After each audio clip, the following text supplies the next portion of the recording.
On today's episode of Dollars and Cents, we're joined in the studio by an AI personality named Spruce. We're going to talk about how AI can help you with your finances, and we're going to probably see that it isn't exactly all that you hope it could be right out of the gate. Takes a little bit of work to make it work. Let's get into it.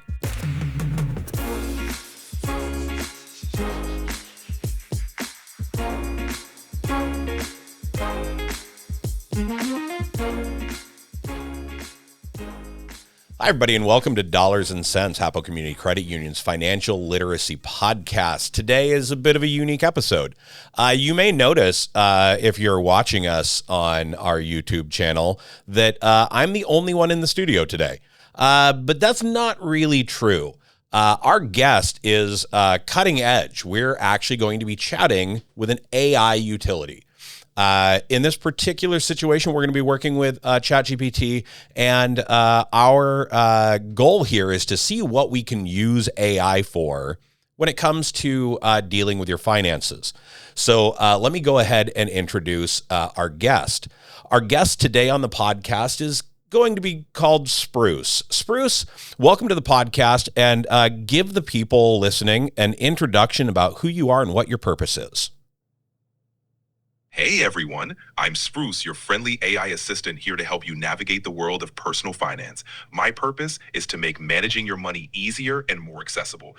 Whether it's budgeting, saving, or tackling debt, I'm here to provide tips, insights, and a bit of motivation to help you reach your financial goals. Thanks for having me. Perfect. All right, Spruce. So this is a bit of an experiment for all of us. This will be the first time that we've had an AI on as a guest at the podcast.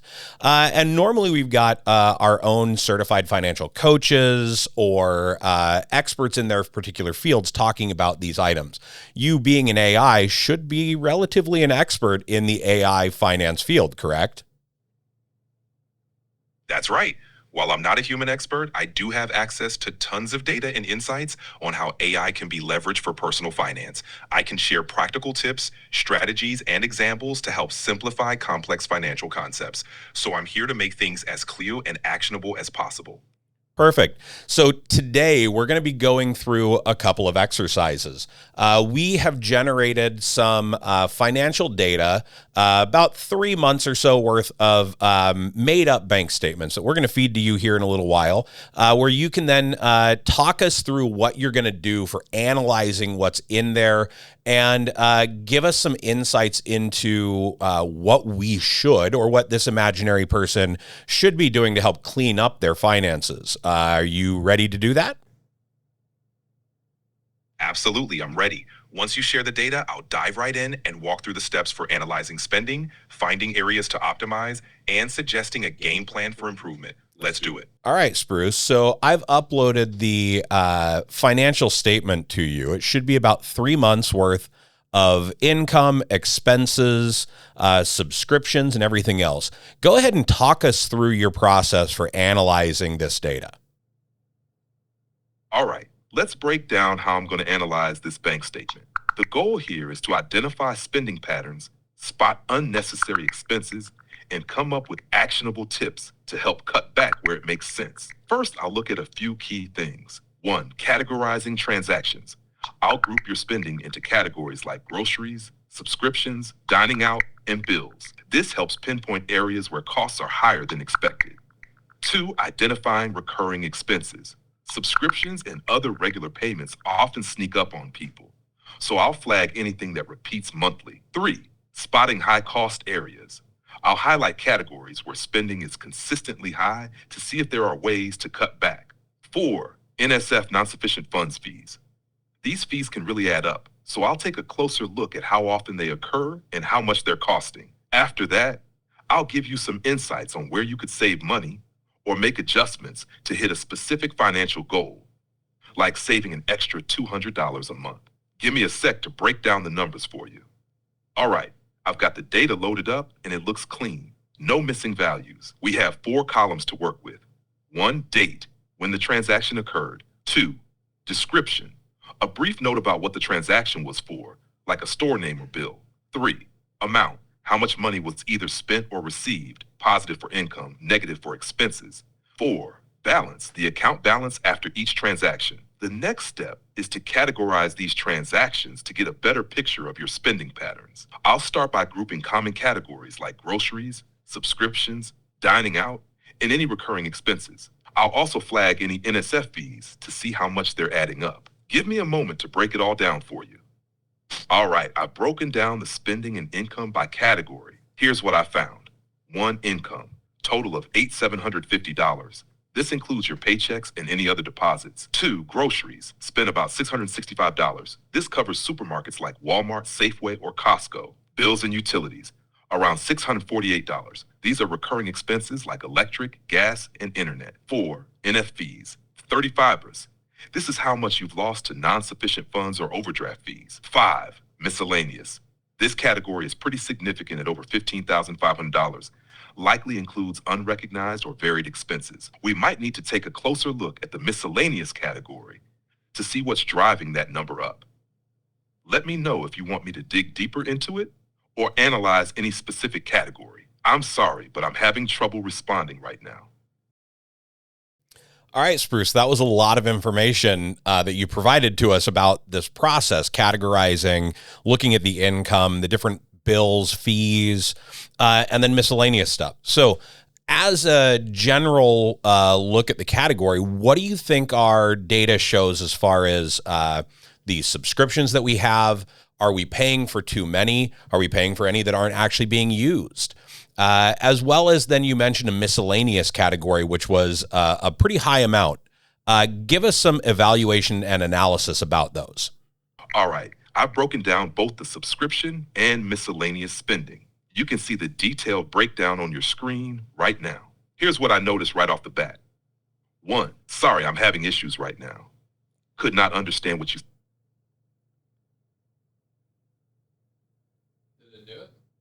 We've got some information on here.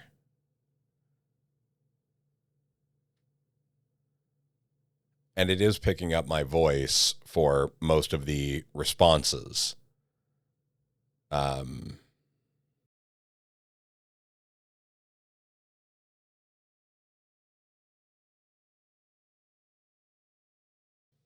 All right, Spruce, let's go over that breakdown of the miscellaneous and the subscription categories one more time.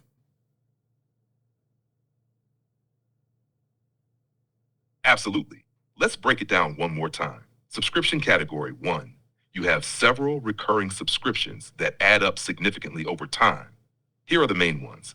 Amazon Prime subscription, around $45, roughly $33. Auto subscription, close to $45, a hefty $255. Duplicate Netflix subscription, around $46, which means you're paying for Netflix twice. That's definitely something to fix right away. The biggest takeaway here is that the duplicate Netflix subscription is essentially wasting money. Fixing that alone could save you about $50 every few months. Miscellaneous category 1. This category contains a lot of one-time charges, fees, or transactions labeled vaguely. It's a catch-all bucket for stuff that doesn't fall neatly into regular expenses or recurring payments. Some fees are related to banking charges or penalties, like NSF fees, non-sufficient funds. These can really add up if not addressed. 3. There's a pattern of unexpected or irregular charges that might not be immediately necessary or could be reduced with a little attention. Recommendation: go through each subscription and verify whether it's actively being used, especially the duplicate one. Check your banking app or account settings to see if there's a way to reduce or eliminate those miscellaneous fees, particularly NSF fees. Consider consolidating some subscriptions or finding alternatives that cover multiple needs in one. Let me know if you want more details or advice on cutting any of these expenses. Okay, so I believe that what we're interested in now is to take a look at what we've got and create more of a budget. Talk to me about some of the budgeting methodologies that you would think about implementing for this individual.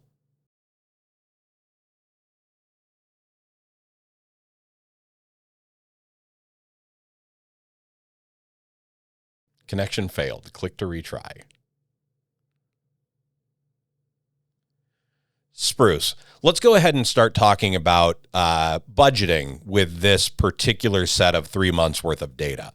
What can you do to help our imaginary friend out here to get some of those miscellaneous fees and subscriptions under control? Let's start working with, say, a 50-30-20 budgeting style.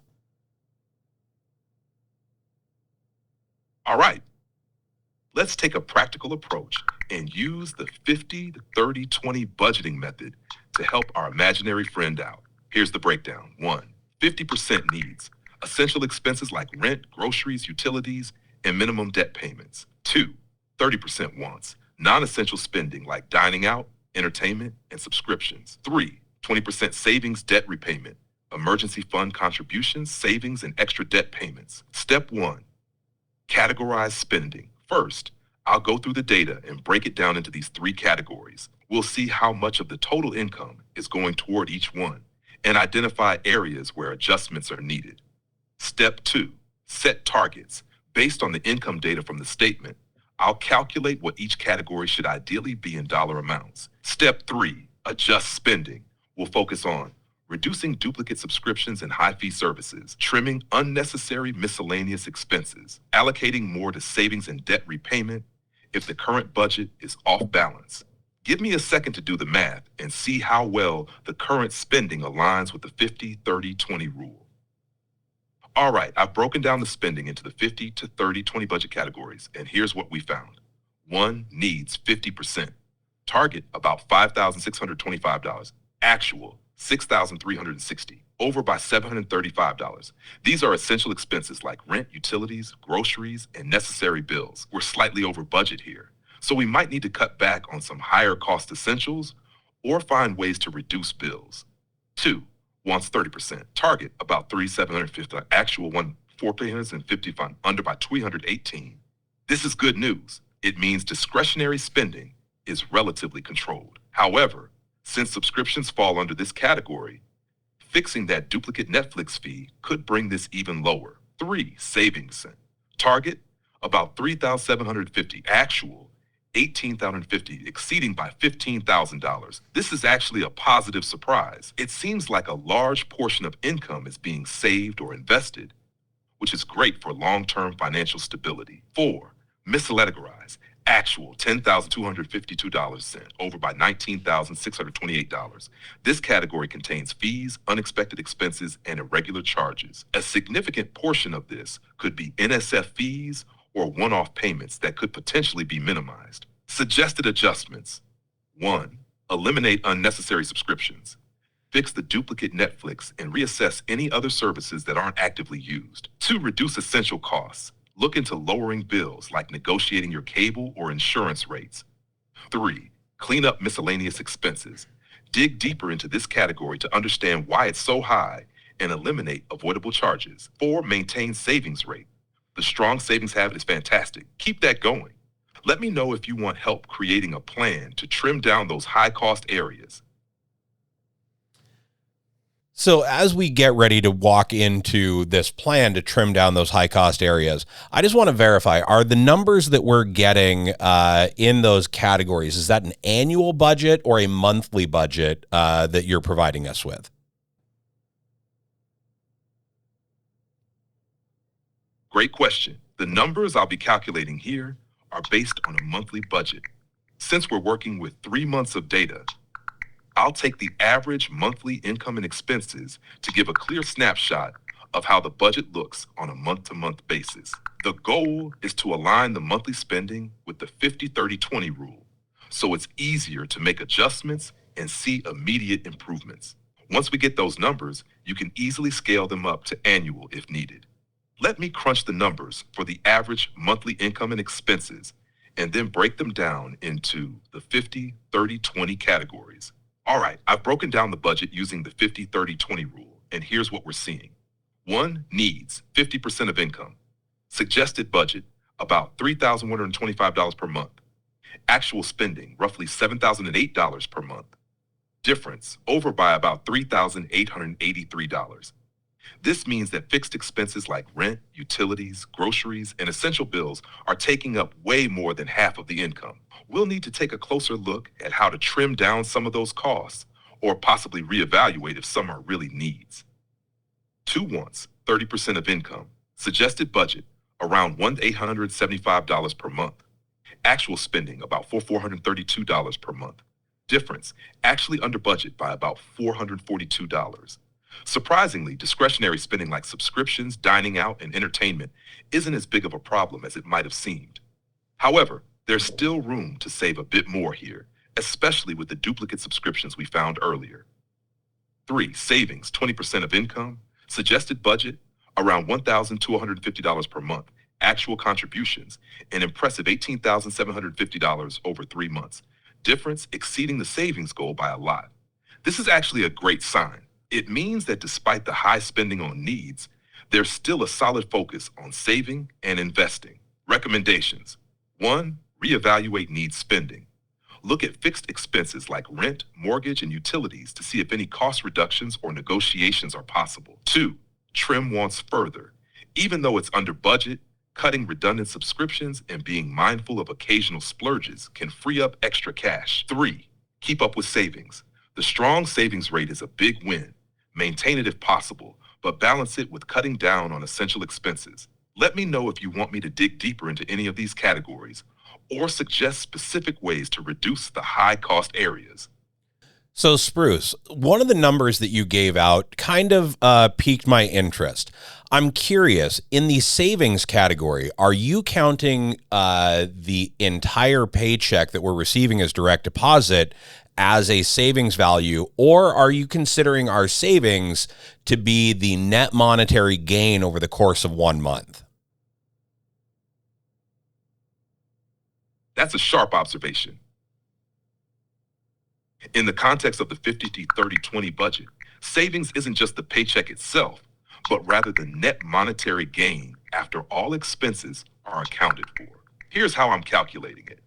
1. Income. Total income from direct deposits and any other sources. 2. Expenses. All outgoing transactions, including bills, subscriptions, and miscellaneous spending. 3. Net savings. What's left after subtracting total expenses from income. The goal is to have around 20% of the net income going towards savings or extra debt repayment. If we're seeing that the savings portion is falling short, that's a sign we need to make some cuts or optimize spending in other areas. Let me calculate the average monthly income and expenses and break down how much is realistically going towards savings right now. All right, I've got the numbers broken down for you, and you can see them on your screen now. Here's the key takeaway. 1. Average monthly income, about $6,250. 2. Average monthly expenses, roughly $6,050. 3. Net monthly gain, actual savings, just around $235. According to the 50-30-20 rule, 50% needs budget, $3,125, 30% wants budget, 20% savings budget, $1,250. Currently, the actual savings rate is way below the recommended 20% target. Instead of saving $1,250, the monthly net gain is just about $235. That means we're spending too much on either needs or wants, and that's where we need to tighten up. Reducing those redundant subscriptions and miscellaneous fees we identified earlier can help move closer to the target savings rate. Let me know if you'd like me to break down the needs and wants categories more specifically to see where we can cut. All right, everybody. So I've gone ahead and muted our conversation with Spruce here. One of the things that we were doing this for is to kind of show you the pros and cons of what an AI is capable of doing right now. And you can see that while we were working through this, Spruce was pulling all of the numbers from our 3 months of faked bank statements and not exactly breaking things down the way that we would want to see it immediately. But by having the continued conversation with Spruce, we can get those numbers to be more and more accurate. So AI as a tool is extremely useful and can be very helpful in crunching these numbers. Spruce here in the last couple minutes did way more math than I would have been able to do just looking at this spreadsheet worth of numbers back and forth. Figuring out that we had a duplicate Netflix subscription in there, being able to quickly add up the numbers and categorize those things helps us out quite a bit. But you can also see that Spruce has made a couple of mistakes here. taking a look at the income itself as savings, when you break those out and you just see the deposits going into a savings account, yeah, it's a quick assumption that we're saving over 3 months $18,000. But that doesn't take into account that this particular scenario also has what looks to be about $17,000 in expenses over the course of those same 3 months. I think that what we're seeing is kind of what we expected. This is getting a lot better, and it is still extremely useful, but it isn't perfect, and it's going to require, well, what they call in AI training. And the more you work with it, probably the better it's going to be. And looking at those things over and over and fine-tuning how you work with it can definitely bring this tool in to be much more useful for you personally if you want to utilize something like this. But like we like to say in a lot of our episodes, this is not actual legal or tax advice. This is just us kind of playing with a tool. And much like ChatGPT giving me these details, it isn't necessarily completely correct, but it's going to give me a really good idea of what I can do to put together more of a legitimate budget based off of this. And as we work with it a little bit more here and there, we can fine tune these responses. Also, we've got Spruce being very verbose at the moment. He's doing a lot of talking for us, which is great, but you don't need it to be that way. It can kick back a bunch of data, crunch those numbers, and give it back to you in text. And you can, again, train it to be more or less verbose. Let's go ahead and bring Spruce back in now. And we're going to have him help us create a better savings goal with this. Now that we've kind of fine-tuned him to figure out that our savings wasn't exactly $18,000 over 6 months. All right, Spruce. So we've been working through this, and I think we've fine-tuned a little bit about what our savings is. But let's go ahead and try and increase our savings. Help us come up with a plan to generate more savings out of this budget that we've got.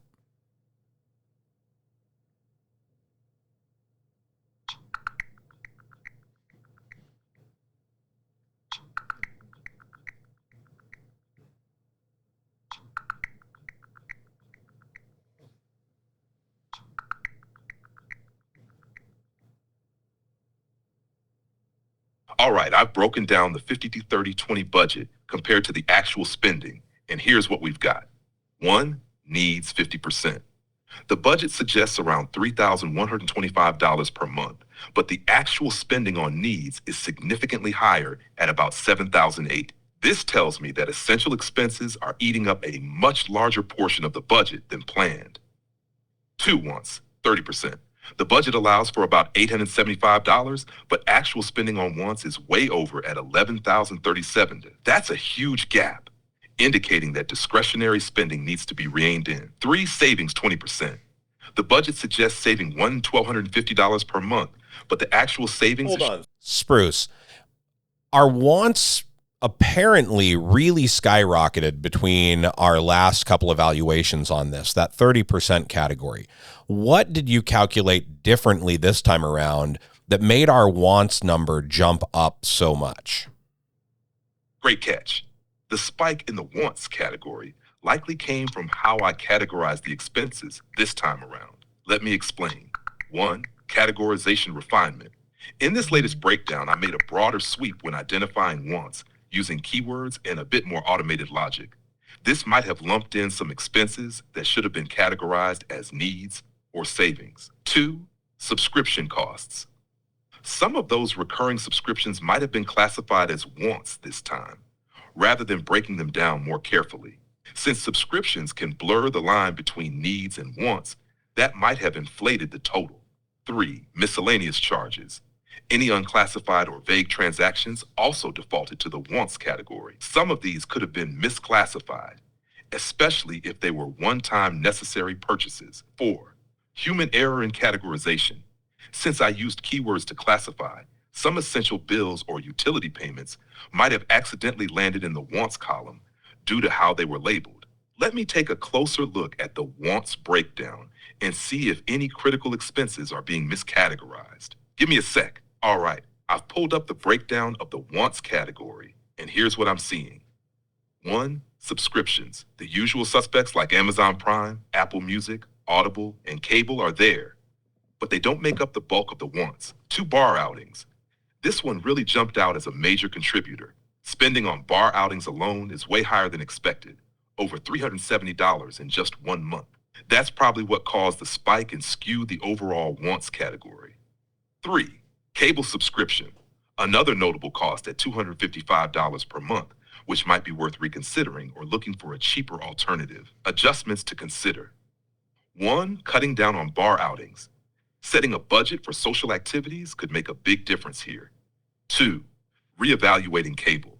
If it's not being used enough to justify the cost, switching to a streaming service or cutting the cord could save a chunk of cash. 3. Consolidating subscriptions. Consider bundling services or choosing one music or streaming platform instead of several.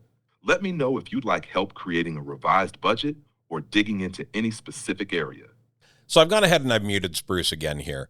One of the things that we're seeing that him qualifying our cable subscription at $255, it's actually in the data at $85 a month. So once again, with this 3 months worth of data, we're not getting an average over the course of each of these months.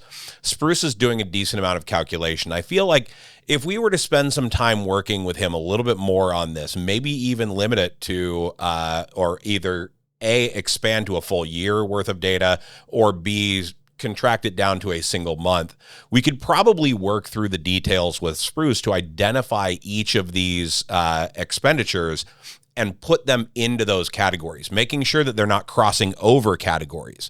Because my guess here is that with the expenses that we're seeing, he might be categorizing, say, our cable subscription as a need as well as a want. And again, we're also seeing a couple other things. We're trying to get this to be a monthly budget with Spruce. And I feel like we're getting a couple of features that are, really good and some that are just really off, which honestly isn't particularly shocking. We haven't spent a lot of time fine-tuning what Spruce is doing here. And I think that is really the key with these. We've spent about 20 minutes here with Spruce working on this, and that's it. But I think that with a little bit more time, we might be able to bring Spruce up to be a really helpful feature on this one. In fact, some of the other features that we can do with our AI is get Spruce to check in with us regularly by creating reminders. And Spruce will then remind us to go in and take a look at certain things, reevaluate our budget, take a look at how things are going, and maybe give us some insights into what we can do, such as he's mentioned a couple of times, get rid of that duplicate Netflix account, eventually probably take a look and be like, maybe you don't need to go out for lunch every day, because that is another thing that we've got in this particular budget. These tools, I think we're getting to a point where you can do a lot with them, but they do require just a little bit of that extra hand-holding. Let's go ahead and bring Spruce back and see if he's got any final podcast thoughts for us before we shut down this particular episode and go maybe work with Spruce a little bit more to see if we can't get this cleaned up and fine-tuned and ironed out. Spruce, thank you for all of your analysis on this and helping us with this budget. We would like you to give us a minute or so of a final thought to the listeners out there about what sort of a financial helper AI can be and what tools you can provide for them.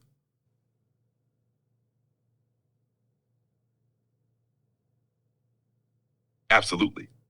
Look, the truth is managing money can feel overwhelming sometimes, but AI is here to make it easier. Whether you're trying to build a budget, cut down on unnecessary expenses, or just get a handle on your spending habits, AI can act like your personal finance coach, minus the judgment. The key is asking the right questions and being honest with your data.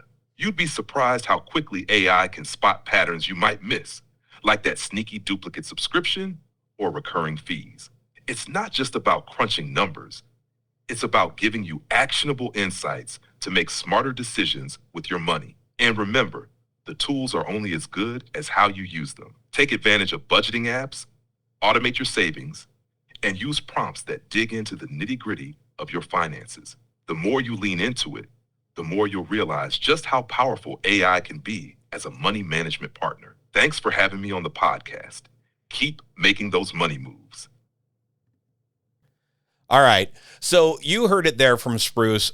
It is 100% a tool. It can do a lot of things really well. It can identify patterns, it can crunch numbers, and it can do those things very quickly. You got to train it. You got to work with it. As a final note, honestly, it's only getting better as technology moves forward. I would not be telling you to avoid it, but definitely, given what we did here today, double check your results and don't just go running off implementing anything that AI tools tell you to implement. Verify. And as much as Spruce wants to say that he's less judgmental than our certified financial coaches here at Hapo, free service, give them a call, sign up. Bring in your the details that your AI created for you and work over it with a person. They're not going to bring any judgment to the table, but they will bring you some other insights just like your AI can. Anyways, for everybody out there listening, thank you. This has been Dollars and Cents, Hapo Community Credit Union's Financial Literacy Podcast. Till next time.